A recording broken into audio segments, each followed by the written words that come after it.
Đàm Tùng Vận và Trung Hán Lương, chemistry, quá ngọt trong phim. Cẩm Tâm Tượng Ngọc là bộ phim có đề tài gia đấu được mong chờ lên sóng nhất năm 2021. Cẩm Tâm Tượng Ngọc do nam diễn viên Trung Hán Lương và nữ diễn viên Đàm Tùng Vận đóng chính đã khiến người hâm không phụ lòng mong đợi. Được chuyển thể từ tiểu thuyết nổi tiếng tên là Thứ Nữ Công Lược của tác giả Chi Chi, bộ phim xoay quanh cuộc đời của nàng thứ nữ La tộc là Thập Nhất Nương, Đàm Tùng Vận.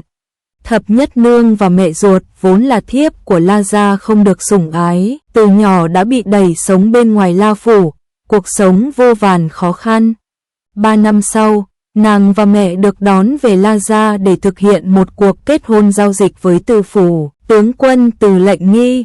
Cuộc hôn nhân bị ép chín của Từ Lệnh Nghi và La Thập Nhất Nương vốn là phu quân của đại tỷ nàng. Tuy nhiên đại tỷ Nguyên Nuống sớm mang bệnh hiểm nghèo, vì tính toán không muốn Chuân ca con trai của nàng chịu thiệt thòi, uất ức lại vừa muốn phục chức cho cha mà đã gắn mối hôn sự cho Từ Lệnh Nghi với muội muội La Thập Nhất Nương. Sau khi bước chân vào Từ phủ, trở thành một chủ mẫu, Thập Nhất Nương nhờ vào sự thông minh, cẩn trọng và khôn khéo đã chinh phục được trái tim của Từ Lệnh Nghi, đồng thời còn vượt qua mọi mưu sâu kế hiểm từ hậu viện nhằm nhắm vào nàng. 4 lý do khiến bạn nhất định phải xem Cẩm Tâm Tượng Ngọc. 1. Cuộc đối đầu giữa chính thê và thiếp thất căng thẳng ngay từ giây phút đầu tiên, vốn đi theo dòng cổ trang gia đấu, đề tài không quá mới nhưng luôn gây được sự chú ý của khán giả. Cẩm Tâm Tượng Ngọc ngay từ những giây của tập phim đầu tiên đã khiến người xem bước vào bức tranh, phong kiến của những gia đình danh gia vọng tộc, lễ nghi.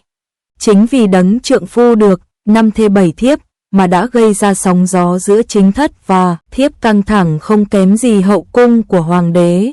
Kiều Liên Phòng là đối thủ lớn nhất của Thập Nhất Nương tại Từ gia, mẹ của Thập Nhất Nương và cả nàng cũng từng bị La Đại Thái Thái chèn ép mà sống ngoài La phủ.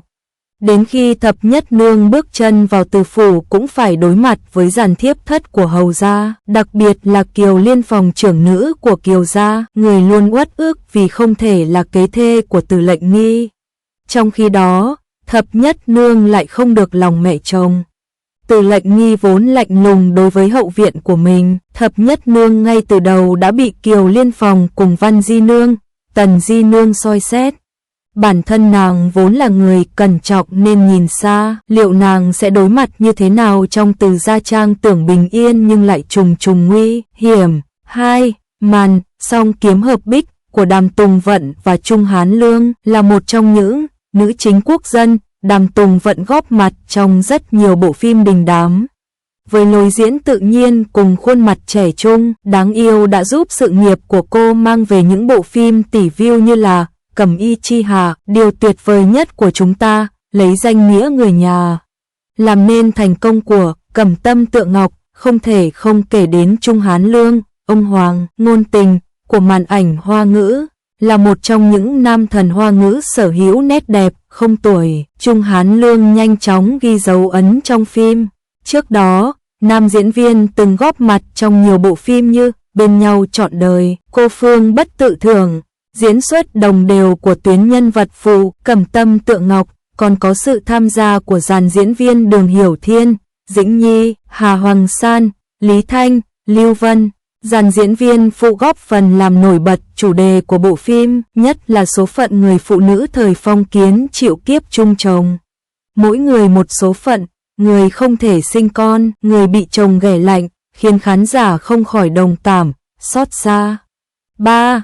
Phản ứng hóa học, tự nhiên và ngọt ngào giữa Trung Hán Lương và Đàm Tùng Vận. Mặc dù chênh lệch về tuổi tác nhưng nhờ ngoại hình trẻ đều cộng thêm diễn xuất tốt của cả Trung Hán Lương và Đàm Tùng Vận khiến người xem vô cùng thích thú. Ở những tập đầu, phân đoạn tình cảm giữa Từ Lệnh Nghi và La Thập Nhất Nương chưa nhiều nhưng vẫn đủ để mọt phim, tinh ý nhận ra tình cảm của cả hai nhân vật. Bộ phim vẫn còn chặng đường dài để nhân vật Từ Lệnh Nghi và Thập Nhất Nương phát triển tuyến tình cảm, nhưng dẫu sao với tình hiện khả quan hiện tại khán giả vẫn đặt niềm tin vào cái kết ngọt ngào của hai nhân vật chính. 4. Đầu tư chỉnh chu từ nội dung đến hình ảnh. Nếu bạn yêu thích dòng phim cổ trang nhưng lại ngại về khâu trang phục không đúng chuẩn thì Cẩm Tâm Tượng Ngọc là sự lựa chọn lý tưởng. Mặc dù chỉ là web drama, nhưng trang phục khá sát với sử. Suốt gần 20 tập phim, Cẩm Tâm Tượng Ngọc khắc họa một bức tranh gia tộc họ Từ đức cao vọng trọng nhưng ẩn chứa nhiều bí mật lẫn âm mưu của các nữ nhân. Những va chạm tưởng chừng như vặt vãnh lại có thể hóa thành khởi đầu cho cuộc chiến ngầm giữa vợ lớn vợ bé trong nhà. Có thể nói, hậu viện nhà Từ Lệnh Nghi nhỏ hơn hậu cung rất nhiều, nhưng tâm cơ các bà vợ lại sâu sắc, chẳng kém các phi tần trốn hậu cung. Từ những tranh đấu gia đình, Cẩm Tâm Tượng Ngọc đem đến cho khán giả chân dung cũng như số phận khác nhau của những người phụ nữ thời xưa. La Thập Nhất Nương thông minh và đảm đang, Kiều Liên Phòng, Hà Hoàng San, thủ đoạn và si tình, Tần Di Nương, Lý Thạnh, cẩn trọng và nhu mì, Văn Di Nương, Lưu Vân thủ vai, sắc sảo. Mỗi người một tâm tư và góp phần khiến nhà họ Từ sóng gió. Riêng nữ chính La Thập Nhất Nương gây ấn tượng với tư duy độc lập dù sống trong thời phong kiến.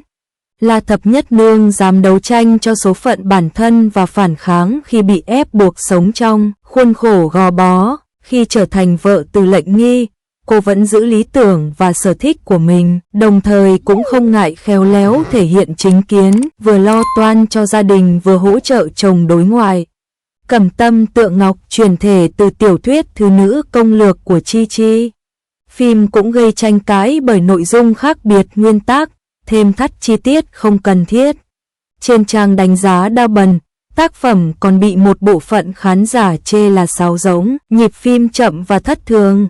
Thậm chí, người xem còn nhận xét Cẩm Tâm Tượng Ngọc giống như một phiên bản dở hơn của Minh Lan, chuyện và năm ấy hoa nở trăng vừa tròn. Đặc biệt, phần tình cảm của cặp đôi Từ Lệnh Nghi La Thập Nhất Nương được cho là đi theo mô típ ngôn tình cổ trang thường thấy, tình cờ quen biết, hiểu lầm, kết hôn gượng ép, dỡ bỏ nút thắt trong lòng và yêu nhau. Vì thế, chuyện tình của họ dễ gây nhàm chán. Chưa kể, ngoài đời, nam chính Trung Hán Lương hơn nữ chính Đàm Tùng Vận đến 16 tuổi. Do đó, cả hai vẫn lộ khoảng cách tuổi tác và không tạo phản ứng hóa học tốt khi lên phim.